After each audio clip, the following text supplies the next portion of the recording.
Olá pessoal, eu sou a professora Manuele Costa, estou aqui para mais uma resolução de questão do Enem 2024 e hoje nós vamos para a questão 73, que é uma questão de História. Essa questão, como muitas da prova de Ciências Humanas, ela vai te trazer dois textos e normalmente com esses dois textos a questão vai te pedir uma comparação, vai te pedir a diferenciação desses dois textos. O texto 1 fala o seguinte: as novelas brasileiras foram as primeiras a aparecer na TV russa ainda na época de Gorbachev, nos anos de 1980. Elas causaram sensação. Houve casos anedóticos, como quando o Parlamento da Federação Russa terminou a sessão mais cedo para ver o último capítulo de Escrava Isaura, conta o russo Anatoly Sostanov, consultor na área de TV internacional e ex-diretor da emissora estatal russa Canal. Bom, esse primeiro texto a gente está vendo que as novelas brasileiras elas foram sensação lá na Rússia, né? E traz inclusive um caso específico de que o parlamento terminou mais cedo para ver um capítulo de uma dessas novelas. Ponto. Vamos para o texto 2 então.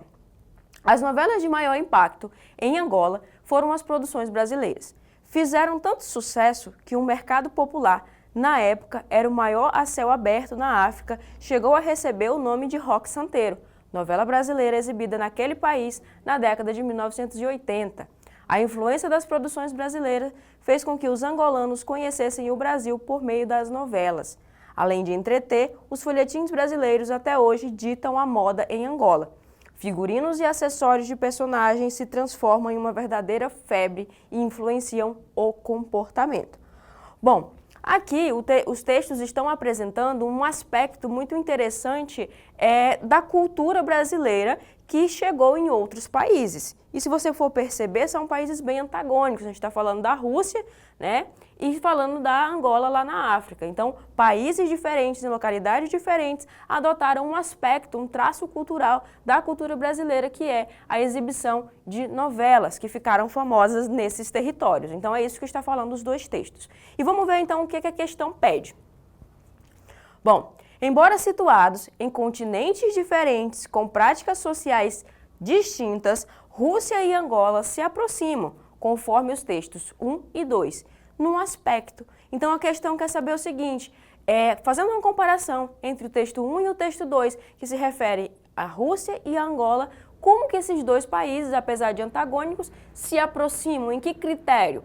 Vamos lá, letra A, eles se aproximam de um aspecto cultural ao subjetivarem costumes da teledramaturgia estrangeira.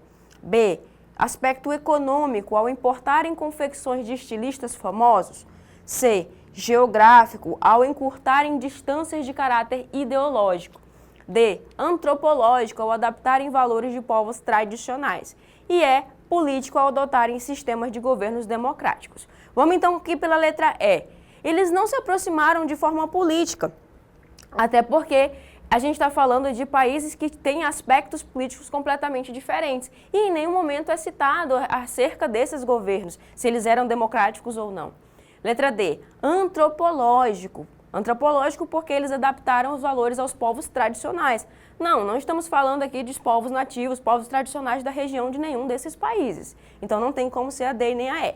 C, geográfico, ao encurtarem distâncias de caráter ideológico. Não está especificando aspectos da ideologia nem da Angola nem da Rússia. Então não é a letra C. B, econômico, ao importarem confecções de estilistas famosos. Também não está falando de nenhum aspecto econômico. Até no segundo texto fala um pouquinho sobre os estilistas, mas está falando somente no caso da Angola. Então, a questão está sendo específica quando ela fala dos dois textos, então não é a letra B. Portanto, o que sobra para a gente é o entendimento de que o aspecto na qual Rússia e Angola se aproximam é um aspecto cultural. Por que o aspecto cultural? Porque ambos os países adotaram um traço da cultura brasileira, que foi o fato, o ato de assistir às novelas. Então, cultural ao subjetivarem costumes da teledramaturgia estrangeira. Então, esse é o gabarito da questão. Espero que tenham conseguido entender. É bem comum acontecer de ter dois textos nas provas de Ciências Humanas. É só ler com calma, com atenção e ver o que a questão está pedindo. Ok? Até a próxima resolução de questões.